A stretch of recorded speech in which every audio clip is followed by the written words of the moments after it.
quem não sabe o que são fundos imobiliários, os famosos FIIs são basicamente fundos de investimento onde você coloca seu dinheiro e investe indiretamente em imóveis. Mas Gui, como assim investir indiretamente em imóveis? Então vamos lá. A gente pensa que desde criança nossos pais falam assim, você tem que financiar seu imóvel, você tem que ter sua casa, que é um bem, que é um investimento para você, para o seu futuro. Então você já começa pensando que na sua vida adulta você tem que comprar sua casa, para você ter uma segurança e uma estabilidade. Só que junto com essa casa, provavelmente você vai acabar contraindo uma dívida, né, que seria o seu financiamento. E aí, se você quiser alugar a casa futuramente, tem várias coisas que você vai precisar assinar, papéis, vai ter que lidar com a pessoa ali que você está alugando a casa. Então tem vários trâmites que você vai precisar ter uma certa dor de cabeça para poder ter seu imóvel. É aí que os fundos imobiliários são a resolução para todos esses problemas. Por quê? Eles são fundos de investimento que investem em imóveis. Então, basicamente, você está dando seu dinheiro para eles, os gestores do fundo, e eles pegam seu dinheiro e investem em alguns imóveis. Então, eles vão ter ali na sua carteira um shopping, que às vezes você conhece e nem sabe que tem no seu fundo imobiliário. Você vai ter um galpão de logística, onde fazem entregas para o seu estado todo. Além de que você pode ser até proprietário, dono de uma dívida. Ou seja, você pode ter uma carteira ali onde várias pessoas que estão pagando financiamento vão estar pagando para o seu fundo imobiliário. Olha que legal. Então, basicamente, você tem um FII. É você ter o seu imóvel, só que sem precisar ficar tomando conta dele. Outras pessoas tomam conta para você e você só recebe dinheiro ali todo mês. Dito isso, vamos para a primeira parte do vídeo. Vamos pensar quais são os tipos de fundos imobiliários. Então vamos para a nossa primeira parte do vídeo aqui, que é sobre os fundos de tijolo. Então como é que funciona o fundo de tijolo? Ele é bem simplesinho da gente conseguir entender e a gente conseguir realmente investir nele. Por quê? O fundo de tijolo ele tem um lema, que é localização. Então a gente precisa sempre procurar a melhor localização. Ah, Gui, por que a melhor localização? Você tem que pensar como se você estivesse investindo numa coisa sua. Então, provavelmente, se você fosse comprar uma casa, você trataria de procurar o local mais seguro, o local com melhor acesso, um local que fosse se valorizar com o tempo. Se você tivesse uma informação privilegiada de que naquele bairro que você quer construir uma casa, ou que você quer comprar uma casa, e você sabe que naquele bairro vai começar um shopping, aí você vai pensar assim, pô, se vai ser construído um shopping aqui, é muito bom comprar uma casa, porque ela vai se valorizar, ou pelo menos o aluguel que eu vou cobrar vai poder ser maior.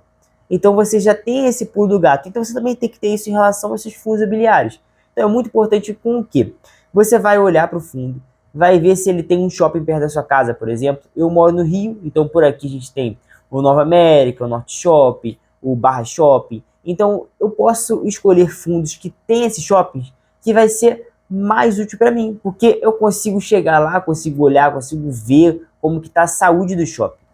Além de que, se eu for escolher um fundo que investe mais em logística, como assim logística? Seria basicamente quando você faz a sua comprinha ali no Mercado Livre, na Amazon, e aí ela chega rapidamente para você, ela saiu de alguma logística. Então vocês têm que ver se aquele local de onde está saindo a sua encomenda, ele tem um fácil acesso, ele tem uma estrutura muito boa para comportar todos os produtos. Então aqui onde eu moro, se eu fosse escolher um fundo de logística, eu iria provavelmente procurar um lugar que eu já passei, alguma via, algum local onde eu sei que é bem espaçado, os caminhões conseguem entrar, conseguem sair com fácil manuseio. Então, realmente eu preciso escolher esses ativos. Dito isso, vamos para a nossa próxima parte, que é os fundos de papel. Eu trouxe 2 vídeos agora na última semana. Se você ainda não viu, eu recomendo que vá, porque tá bem completo, tá bem legal, que foi sobre LCI e LCA, CRI e CRA. E o que acontece? Os fundos de papel, muita gente chama eles de fundos de CRI. Por quê? Eles investem em dívidas. Então, por exemplo, quando você investe em um CRI, que é certificados recebíveis imobiliários, quer dizer que você está investindo, você está pagando por uma cesta de recebimentos de dívida de outras pessoas.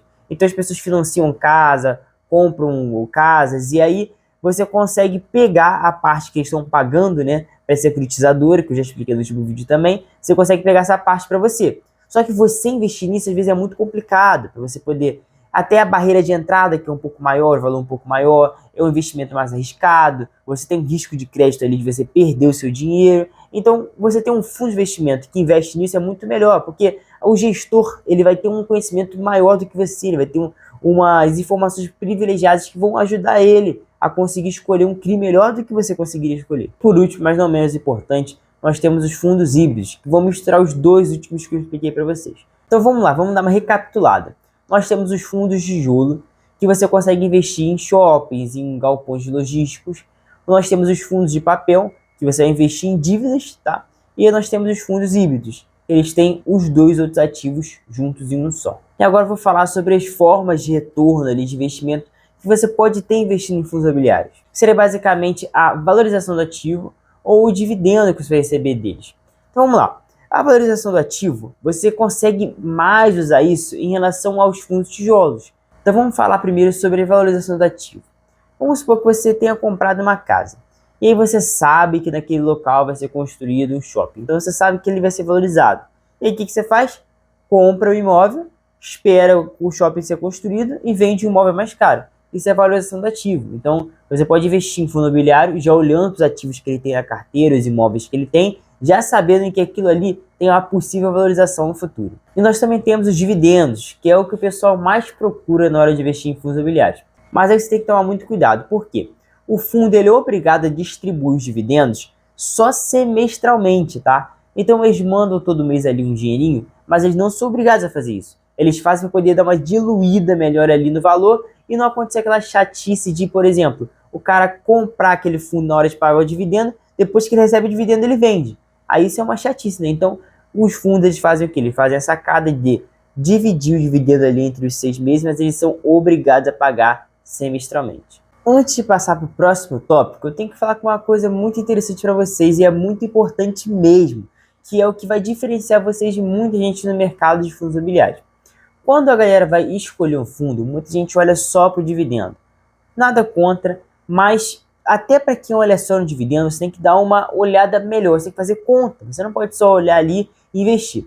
Por quê? Vamos fazer uma comparação de dois fundos aqui para você ver se você iria cair nessa tentaçãozinha de dividendo. Então vamos lá. Vamos supor que você entra na corretora e vê que tem um fundo A, que ele pagou R$ 7,50 de dividendo no ano ali, com você investindo R$50. Então você investiu R$50 no fundo A e no fim do ano ele pagou R$ 7,50.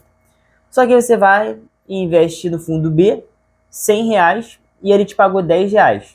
Então você vai olhar para aquele negócio e falar assim, pô, ó, o fundo B me pagou mais, né?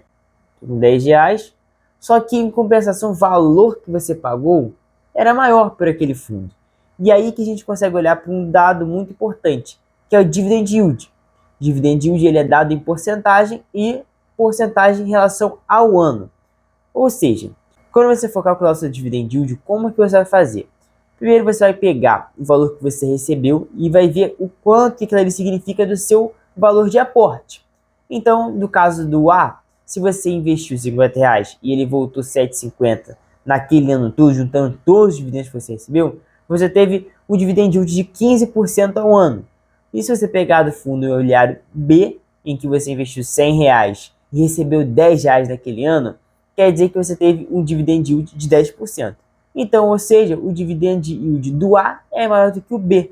Então, é mais vantagem para você pagar R$50 no A, receber menos ali, porém, conseguir investir mais. Você pode comprar 2 cotas desse A e você vai ter um retorno bem maior. Agora nós vamos falar sobre o que deixa o investidor com a tristeza profunda, que é pagar imposto. Quando você investe em fundo imobiliário, o imposto funciona da seguinte forma. Até então, os dividendos que você recebe, você não paga imposto. Então, eles são isentos de imposto de renda. Você vai receber seu dinheiro ali todo mês e pode fazer o que você quiser com ele. Então, pensando assim, você pode falar, pô, Gui, então é melhor investir recebendo dividendo, né, pensando no dividendo, do que pensando na valorização. Você pode ter pensado dessa forma. Mas eu invisto da seguinte forma. Eu penso em escolher fundos imobiliários que eles tenham um bom espaço para crescer, tá? Então, eles estão baratos e eles vão pagar bons dividendos durante esse tempo. Então, eu recebo os dividendos e mesmo assim eu estou pensando no longo prazo, pensando em que eles vão se valorizar, eu vou conseguir vender e comprar outros ali em bons preços. Mas, Gui, vamos supor que eu investi do jeito que você falou, eu escolhi um fundo que está barato, que tem espaço para se valorizar, ele vai pagar bastante dividendo. Mas aí, quando eu for vender ele, eu vou ter que pagar imposto? Claro que você vai ter que pagar imposto. E como é que funciona nesse caso? Você vai pagar 20% só do seu lucro, tá? Então vamos supor que você compra um fundo imobiliário a R$100. E aí você espera ele valorizar e ele dobra de valor. E você vai vender ele a 200. Então você vai pagar imposto só sobre os 100 que você ganhou. e é de 20%, tá? Então você teria que emitir uma DARF e pagar R$ 20 ali para o leão para você ficar quite. E Gui, tem alguma forma de eu pagar menos imposto? Tem. Como é que funciona? Você vai usar a compensação de prejuízo. Você que me segue aqui no canal já deve saber desse macete. Como é que funciona? Vamos supor que você tem 2 fundos imobiliários, um você acertou em cheio, foi esse que você pagou R$ 100 na conta e ele dobrou de valor. Mas em compensação tem outro que você estava acompanhando e viu que você fez uma escolha errada, você comprou ele a 100 e ele está R$ 50 agora. Aí você fala, olha, os dois eu quero vender. Mas aí o que você faz? Você fala assim, beleza, eu vou vender os dois agora e vou fazer uma compensação. Como é que funciona essa compensação? Antes, quando eu falei para vocês da questão desse fundo, você investia 100 e ele virou 200, você vendeu e pagou 20% do valor ali sobre os R$ 100, agora você pode usar o prejuízo que você teve no outro de R$ 50 nesse outro ativo. Então você vai pegar os 100, diminuir de 50, que vai ficar 50, aí você vai tirar os 20% de 50 para pagar imposto. Então, tecnicamente, você vai ter pagado menos imposto. E aí você também com outra pergunta, tá, Gui? Então, cara, isso é muito maneiro. Eu posso fazer sempre quando eu quiser? Então, vamos supor que eu vendi um ativo no prejuízo agora. Aí, fim do ano, eu acabei lucrando muito com outro fundo. Eu posso fazer isso? Não, você não pode. Você só pode fazer no mês seguinte a venda, tá? Então, primeiro você tem que vender esse ativo ali que você teve prejuízo. Depois você vende o ativo que você teve lucro e faz a compensação até no último dia útil do mês seguinte. E agora eu gostaria de passar um conceito muito legal para vocês, que é basicamente você reinvestir os seus dividendos. Eu sei que tem gente que já está na fase de usufruir do dinheiro, já investiu bastante, então só quer receber ali e gastar, viver tranquilamente. Mas eu também sei que tem gente querendo ganhar muito dinheiro, formar um patrimônio para sua vida. Então, como que seria benéfico para você reinvestir seus dividendos? Basicamente, eu vou utilizar o conceito do Warren Buffett, de bola de neve. Seria basicamente você reinvestir os dividendos, você reinvestir tudo e ver o efeito manada, o efeito juros compostos incidir sobre o seu investimento e quando você vê, já cresceu absurdamente, você nem sabe como. Um exemplo bem didático. Suponhamos que eu tenha pego R$ 100 e investido em fundo imobiliário ali que tem os dividendos de 10% ao ano. Então agora em março de 2025 eu peguei esse dinheiro, investi, e em 2026 eu vou pegar e vou entrar na minha corretora para ver quanto rendeu. E aí vai estar lá na minha corretora, R$ 110. Vamos supor que o fundo não teve uma variação ali no ano, mas terminou a mesma coisa, a cota estava R$ 100. Em 2026, como eu sempre faço, eu pego mais R$ 100 e vou aportar no meu fundo. Só que aí eu penso assim, caraca, hoje eu tô com vontade de comer açaí, vou tirar esses R$ 10 aqui e vou comer um açaí. E aí o que eu fiz? Eu peguei, botei mais 100, então ficou R$ 200 lá no meu fundo, mas eu tirei meus R$ 10 que não teve imposto em cima dele. E aí em 2027, quando eu entrar lá, vai ter provavelmente os nossos R$ 220, que seria 10% de novo do valor que eu tenho lá na corretora. Então, se eu tinha 200, no próximo ano eu vou ter 10% de 200, 20, 220. Agora vamos pensar de uma forma diferente. Vamos supor que em vez de eu ter tirado dinheiro para comprar o açaí, eu deixei os R$ 10 lá. Então, em março de 2026, teria R$ 210 investidos no fundo. Então, em março de 2027, quando eu entrei na corretora, eu entrei e vi que estava 231. Ou seja, nós tivemos um retorno de R$ 11 a mais do que se eu tivesse tirado aqueles R$ 10 lá. Então, se eu for deixando dinheiro, for deixando por um tempo, ele sempre vai ter uma rentabilidade maior do que se eu for ficar tirando os dividendos. Então, realmente, você pegar e investir no fundo imobiliário durante muito tempo e ficar reinvestindo sempre o dividendo, vai criar um efeito bola de neve e vai chegar um momento em que você não vai precisar mais aportar dinheiro, se você não quiser. Por quê? O dividendo que você vai receber vai ser o valor da cota. É aí que você consegue ver o efeito juros compostos acontecendo. Porque você não precisa mais colocar R$ 100. Vai chegar um momento em que você vai receber R$ 100 daquele fundo. Então, gente, esse foi o vídeo de hoje. A gente conseguiu abordar bastante coisa.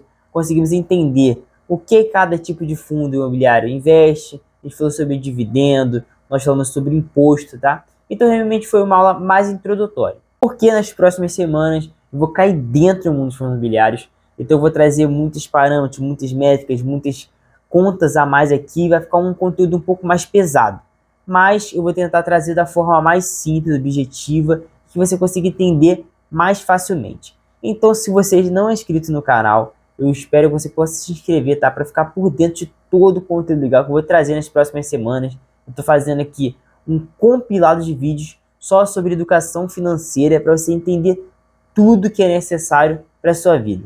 Então, se você curtiu o vídeo, já deixe seu like.